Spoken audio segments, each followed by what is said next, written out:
Halo Infinite is a joke.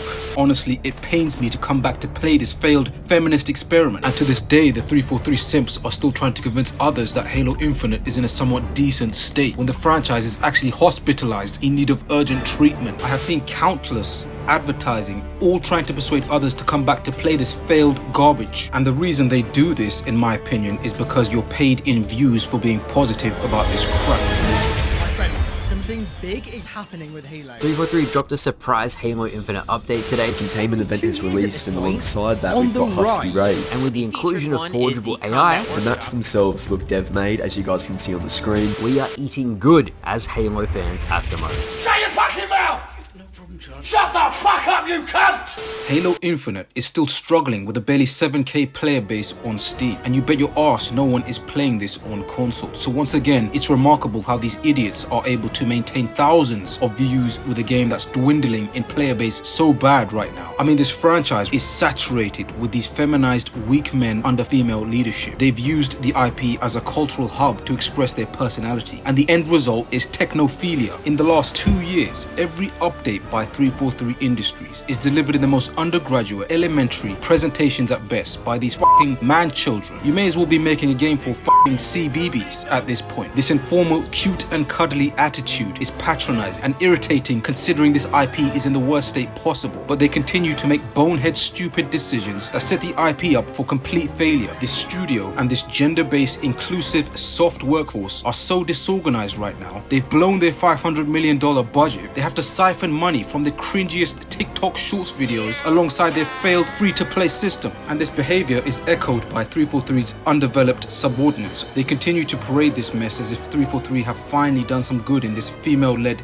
dictatorship. What you see on screen is literally the same story by these clowns after every update in the last 2 years. And don't be fooled, because 343's game is fucking terrible. 343 Industries have made a joke out of Bungie's legacy. Over 10 years of 343's Halo, and they've made no technological improvement. I mean, look at this fucking neon eye strain. From what angle is this franchise saved? 2 years for a simple gamer. 2 years for a fucking career ranking system. For a flagship IP.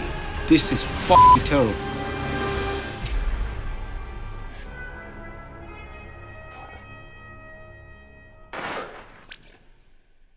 Did IQs just drop sharply while I was away? Now, Halo Infinite made its debut fall of 2021, and 3 years post-launch, the game is still practically on life support, on a diet of barely 7k active players. The only reason I take a look at this franchise every couple of months is to see what new schizophrenia this studio continue to stain the Halo name with, if not to see what returning features 343 finally managed to shit out into their barren open world of a game. The game's over-reliance on fantasy, neon and cyberpunk aesthetics feel like a desperate attempt to distract players from its lackluster gameplay and innovations. It's a shameless cash grab of a game that's rendered into nothing more than a thinly veiled excuse for the developers to extort money from their player base through predatory overpriced microtransactions. Because we all know by now, over 10 plus years with Halo, this studio haven't progressed the IP in any direction, except showcase a complete creative bankruptcy and fumbling of the Halo IP. And it's clearly the results of its toxic workplace culture, where one has to comply with its DEI policies. My name is Pierre Hinze, preferred pronouns he, him, and my role is I'm head of production at Halo. In fact, it seems as though 343 are more concerned with season 2 of their god-awful TV show than trying to save their third failed mainline entry to the franchise. As 343 state their inability to support the game with regular seasons, now opting for operations which span a 4 to 6 week gap and basically include the same forged content and perverse obsession with overpriced customizations, skins, weapon charms that every other modern AAA garbage on the market is plagued with today. But let's talk about that piece of show for a minute, because this adaptation consumes a fat budget of over $200 million. That's $300 million less than their piece of game, and both are prime examples of eye-catching, breathtaking failures. The adaptation completely butchered beloved characters of the originals, turning them to unrecognizable caricatures of their former selves, where the Master Chief is completely emasculated and the writers thought it necessary for him to continuously remove his helmet. And they justify this bullshit realm with the Silver Timeline, with its cringeworthy dialogue and wooden acting. Nothing in this universe makes any sense and is completely disconnected from the games, yet managed to drain every ounce of charm from the original games. Shit so bad, Marcus Leto had to question what the hell this crap even is, because it's as if the writers didn't bother to read the source material, because they didn't read the source material, resulting in a laughably disjointed plot riddled with inconsistencies, like how the chief is killed at the end of season 1, but his body is then controlled by Cortana, who then proceeds to John Wick everyone in this temple wasteland, except kill the prophets they were sent there for. But season 2 continues on into the future without explaining any of this bizarre travesty of film it tortured its viewers with. My only question is, how are you alive? Well... Did you defeat them all? Did they defeat themselves? They disappeared. No, they walked away. You lunatics. Not experiencing any residual side effects. No, sir. Memory, negative, emotional dysregulation. Any semblance of the original game's depth and complexity is replaced with mindless action sequences that often end abruptly, paralleled by shallow characterizations that the viewer could easily perceive as the result of some daft feminist script writing, cheap special effects and shoddy set designs that feel more like a high school play than a professional TV show. Fans of the original series are left feeling insulted and betrayed by this lazy cash grab of an adaptation, yet we have to see this garbage paraded in every local high street with his helmet off. And 343 showcase their creative bankruptcy with an over-reliance on mind-numbingly stupid MacGuffins like the grapple hook, which carries over from their piece of shit game. How the does a 7'2", 1,000-pound man in a full body of armor zipline through the fucking air? In what reality is that possible? So you now cement this physically impossible fantasy into the law. You can't be that fucking stupid. Watching this adaptation is like witnessing a fucking train wreck in slow motion. It's painful, cringe-inducing, and impossible to look away from. Now, Halo Infinite has been booming, with players claiming that the game is full of more so-called content, in a desperate bid to bring back players. This free-to-play mess is disorientating your returning players, where Forge-made content is now disingenuously considered to be the standard, and built by underqualified individuals, basically copying what they see from Bungie. 343's Sapien and Faber toolset are supposed to be way more advanced than the Forge tools, yet they continue to supply the game with more Forge-made content, as if the base game's engine didn't look bad enough. And the one thing I've noticed over the past few weeks, especially from the Forge community, is they're not very happy with 343. Now, there is numerous reasons as for why this is, and I'll cover... How long are we going to do this? Like honestly. I can definitely see where the Forge community is coming from. 99% of the new stuff that's come to the game this year has been Forge made, and of that 99%, 95% has been from the community. Then you have to keep in mind they're putting out higher quality than the people actually contracted to do a job, and then you have using the Forge tools to supply your game with more content is extremely unprofessional and lazy, and sets your players up, conning them with more low quality filler. The decline of this game is further fueled by that small percentage of YouTubers who encourage and endorse this lazy behavior. Instead of holding this developer accountable, they kiss 343's ass, contributing to the false narrative, and it perpetuates the cycle of mediocrity. Look at this shit. Right, it's time. So what can we expect with this initial refresh? So we have 3 maps that are going in. First one would be Thunderhead by Dark Maiming. Second is Insolence by XDTX Chaos and Wolfrain. And then also by Chaos we have Obituary. We've been working on those for quite a while. And they are going through their final iterations right now. Because BTB maps are so huge, they do take a lot longer to iterate on to make sure that everything is functioning. Another area that I know you've mentioned to me earlier is the team's looking at updating the playlists for Firefight King of the Hill. Yep. And adding some additional maps into that as well. Yes, we are. We're adding maps to that, and I would also love to see more Forge maps made by people that could support that mode, because we really want to add a lot of community maps to that playlist as well. Yeah, we launched with a couple, but having some extras wouldn't hurt, yeah. And we should discuss ideas for our first Halo TikTok. You told me there wouldn't be any cameras.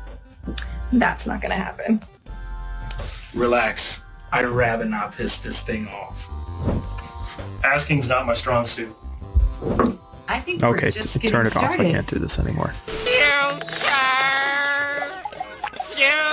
Shit's so bad now, these so-called devs in 343 Industries are literally asking the community to build the game for them. You're asking the community to do your job!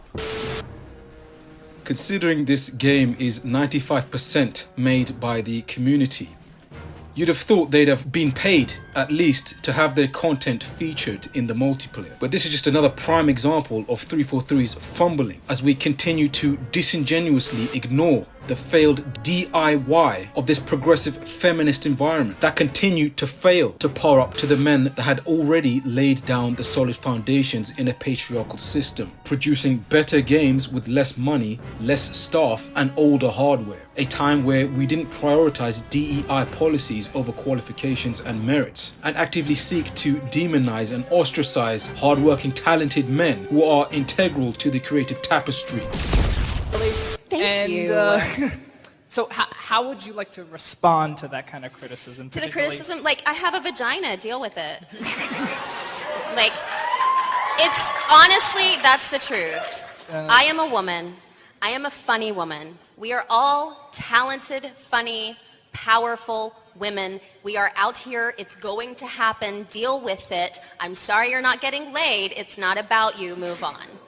That's my reaction. It shouldn't take 3 years post-launch to realize a fucking plasma pistol should be able to EMP vehicles. And there's no fucking way 343 are gonna pay anyone to make their content, because this is the same studio that tried to get away with selling you basic primary colors and still pushes cosmetics for the price of a full damn game. These cheap fucks aren't even using industry standard tools to build their content. They're using fucking Blender to make these customizations, which is a free software. And again, they're using Forge tools to haphazardly place objects anywhere, like it was fucking Unreal Engine, to build and supply the game with more content, and it looks fucking horrible. I think the thing that's going to surprise us a lot is be able to scale objects. Like, for example, like these objects look like these massive pipes are running underneath ground for this facility. It is literally just a small cable or a hose that he's scaled up and changed material on. I personally think scaling is going to be changing a lot of how these maps are going to be looking visually, and it's going to blur the line from a Forge map to a dev quality map. I'm excited about a lot of things. This is how you're building your multiplayer maps. Are you fucking kidding me? Just take a look at some of the clips I've organized on screen here and tell me this doesn't look like fucking plastic. This is what you get when you're using the Forge tools. And I have to compare this to Bungie's work, who were using the proper dev kits and workflows to build and provide their content. They hired people based on merits, and this resulted in a hierarchy of designers, architects, level designers, engineers, concept artists, and so on, to create their content. So you have a team of real professionals working seamlessly, leveraging software tools like Maya, 3ds Max, and others to meticulously craft maps with mathematical precision, attention to detail, and a consistent visual story. And if you remember, every map Bungie provide in their multiplayer comes with a set of plans to help the player understand the architectural genius behind its design. The problem here is 343 are building their game with Forge tools. Instead of following Bungie's well-established design principles, they haphazardly place objects anywhere because they're f***ing lazy. And this tool is not comparable to the dev tools that they already have access to. You can't build no f***ing floor plans with Forge tools. And you wonder why we have no floor plans in Infinite's multiplayer. You wonder why we have no map voting system, or even no pre or post game lobbies, no co-op campaign, and the list goes on. It's because whatever the fuck is going on with this progressive experiment, it's failing, and it's costing Microsoft millions, to the point where your once flagship IP is now a joke on steroids, and your whole console is on the fucking brink. This developer is unpunctual on content by years, not days, and are notorious for delivering an elementary experience, providing underwhelming undergraduate efforts that fail to par up to its Bungie predecessor. They've built this mess on the backs of contractors, whilst these fat cows sit in their offices and get paid to do nothing. I'm struggling to see the progress this progressive environment have made since they've taken hold of this franchise, except gentrify and monetize every section of this IP like it was fucking OnlyFans. $500 million, 8 years development, backed by the biggest tech company on the planet, over 1,000 so-called talented employees, and support from 4 other developers, only to provide you with a barren, empty, soulless joke currently being built by the community, with slow as fuck updates. spread out to support their 10-year plan. There is a serious case of money laundering in this studio, with underqualified women placed in leading roles to meet diversity quotas. The failure of this franchise is the result of everyone within and around 343 Industries.